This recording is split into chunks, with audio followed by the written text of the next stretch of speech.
Buongiorno, signor Thomas. Benvenuto a Villa Miani. Che bella giornata per visitare i giardini, no? Buongiorno, signora Giulia. Sì, il posto è davvero magnifico.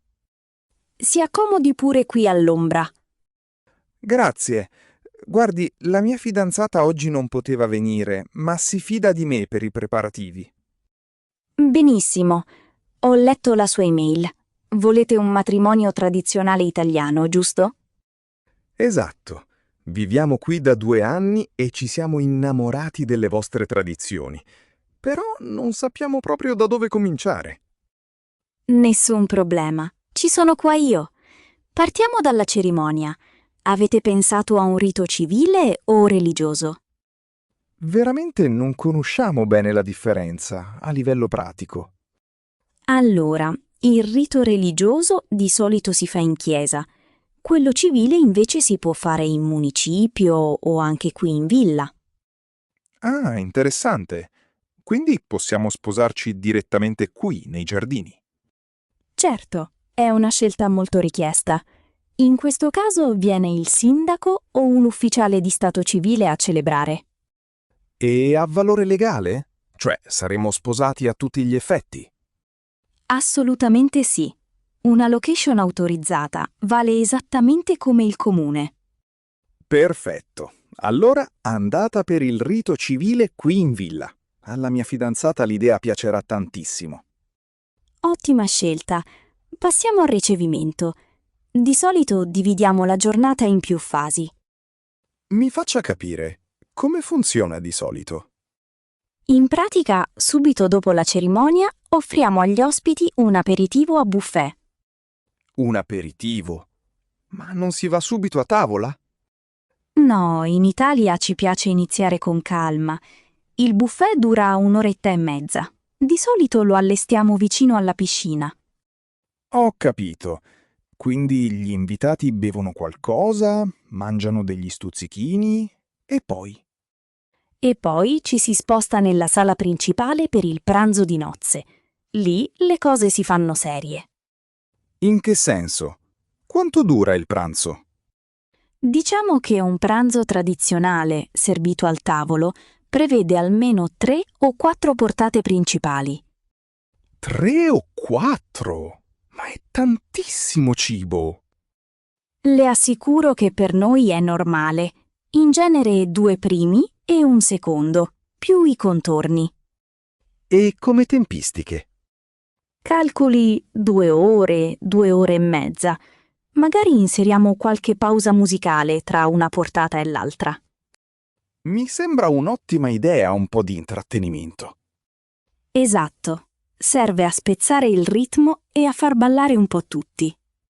Cambiando argomento, come funziona per gli inviti?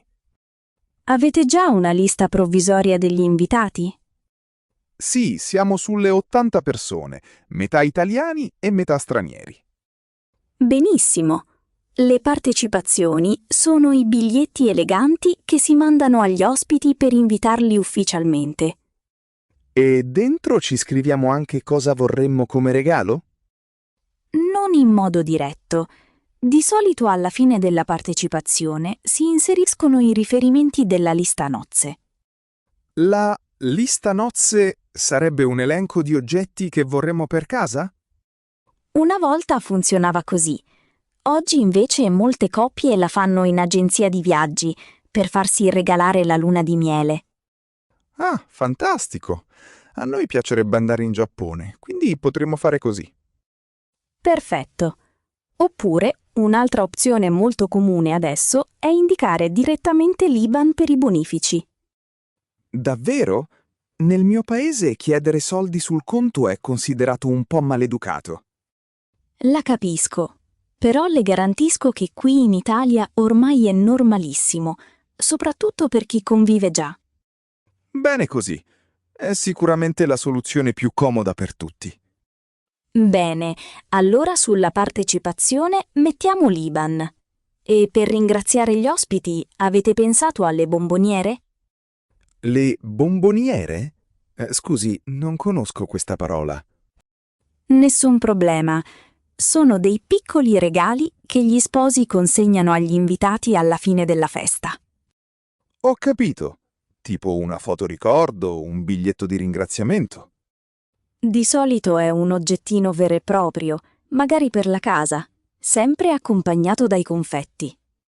I confetti, quei dolcetti di mandorla ricoperti di zucchero? Proprio quelli. La tradizione vuole che siano 5, simbolo di salute, felicità, lunga vita, fertilità e ricchezza. Bellissimo! Mi piace tantissimo questa tradizione dei 5 confetti. Sono contenta che le piaccia. E per l'oggetto, oggi molti scelgono bomboniere utili, tipo una bottiglietta d'olio o del miele locale, ma dipende da regione a regione. Un prodotto gastronomico è perfetto. Magari del vino della zona. Che ne dice? Ottima idea! Una bella bottiglia di vino locale fa sempre la sua figura. Bene, mi sembra che stiamo facendo un ottimo lavoro. Direi di sì. Senta, prima di parlare di budget, le farei vedere la sala interna. Volentieri, mi faccia strada. Così le spiego anche come organizziamo il taglio della torta. Venga. Mamma mia, questa sala è enorme! Dalle foto su internet non sembrava così grande. Dal vivo è tutta un'altra cosa, vero? Qui sistemiamo comodamente fino a 150 persone, con tavoli rotondi. Perfetto. Noi saremo sull'80, quindi avremo parecchio spazio. Esatto. E lo spazio centrale lo lasciamo libero per il primo ballo e per la festa serale. Ottimo. Mi parlava del taglio della torta, giusto? Sì, è uno dei momenti più attesi. Di solito lo facciamo fuori, in terrazza, al tramonto o sotto le stelle. Ah, si torna all'aperto. Mi piace l'idea. E che tipo di torta si usa in Italia? La scelta è molto personale, ma per una vera tradizione le consiglio la 1000 foglie con crema chantilly e fragoline. 1000 foglie. Mi pare di averla assaggiata in pasticceria. È quella con gli strati croccanti? Proprio quella. E c'è una cosa molto scenografica. Lo chef pasticcere la prepara a vista, davanti agli ospiti. Davvero? La prepara in diretta? Fantastico! Alla mia fidanzata sembrerà uno spettacolo. È sempre un grande successo, glielo garantisco. Subito dopo la torta apriamo il buffet dei dolci. Un altro buffet? Ma i nostri ospiti riusciranno a mangiare tutto? In un matrimonio italiano c'è sempre spazio per i dolci, pasticcini, praline, magari anche un carrello dei gelati. Va bene, mi fido di lei. Immagino che a quel punto ci sia anche da bere. Certo, apriamo l'open bar con i cocktail e parte la musica. Lì inizia la vera festa e si balla fino a tardi. Perfetto. Noi vorremmo una band dal vivo per la prima parte e poi un DJ per la sera. È fattibile? Assolutamente sì, abbiamo lo spazio per montare un piccolo palco. A proposito di musica, però, devo ricordarle una spesa burocratica. Burocratica? Che tipo di spesa? In Italia, per mettere musica a un evento privato, bisogna pagare una tassa per i diritti d'autore. Non ne avevo mai sentito parlare. È un costo alto? Dipende dal numero di invitati e se si balla. Ma per un matrimonio serale di 80 persone, calcoli sui 350 euro. Capisco. Visto che stiamo parlando di soldi, possiamo fare un riepilogo del budget? Certo, mi sembra il momento giusto.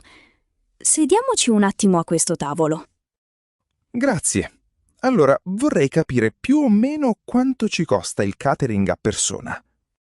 Dunque, tra aperitivo rinforzato, 3 portate principali, torta, buffet dei dolci e open bar, siamo sui 150 euro a invitato. 150 euro? Pensavo peggio, considerando la location e la quantità di cibo. Sì, a questo va aggiunto l'affitto della villa, che per un sabato di giugno è 4.000 euro.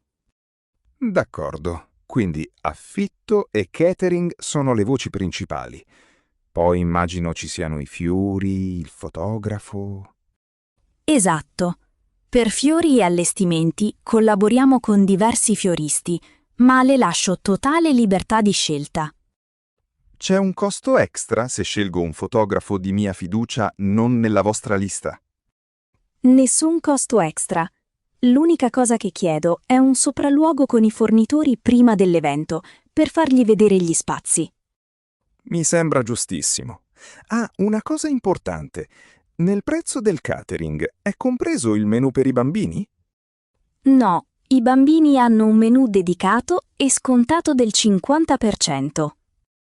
Ottimo, perché avremo almeno una decina di bambini sotto i 12 anni. Allora, per loro prepariamo cose semplici, tipo pasta al pomodoro e cotoletta. E se vuole possiamo chiamare anche un'animatrice. Un'animatrice per i bambini? Mi piace l'idea. Così i genitori si rilassano e si godono il pranzo. È una spesa in più di circa 200 euro, ma le assicuro che li vale tutti. Perfetto, mettiamola nel preventivo. Ma mi dica, per confermare la data, cosa dobbiamo fare? Serve firmare il contratto della location e versare una caparra del 30% sull'affitto. Va bene. E per il resto dei pagamenti? Un altro 30% 3 mesi prima dell'evento e il saldo la settimana prima, quando ci darete il numero definitivo degli ospiti. Ok. E quando dovremo decidere i piatti del menù? Di solito organizziamo la prova assaggio circa 3 mesi prima. Invito lei e la sua fidanzata a pranzo qui in villa. Che bello! Possiamo portare anche i miei suoceri all'assaggio? Certo, la prova è gratuita per gli sposi e per eventuali parenti stretti. Ah, fantastico, grazie. Direi che per oggi ho tutte le informazioni principali. La location è meravigliosa e mi sono trovato molto bene con lei. La ringrazio, signor Thomas. È stato un piacere anche per me. Adesso devo solo riportare tutto alla mia fidanzata. Sono sicuro che le piacerà tutto. Ne sono certa anch'io. Le preparo un preventivo scritto con tutte le voci di cui abbiamo parlato, così lo leggete con calma. Perfetto. Entro quando me lo può mandare? Domani mattina avrà tutto via mail.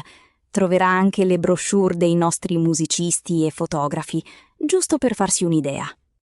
Benissimo. Allora ci sentiamo nei prossimi giorni per fissare un secondo appuntamento. Stavolta in 3. Sarà un vero piacere conoscere la futura sposa. L'accompagno all'uscita. Grazie mille ancora e buona giornata. Anche a lei. A presto.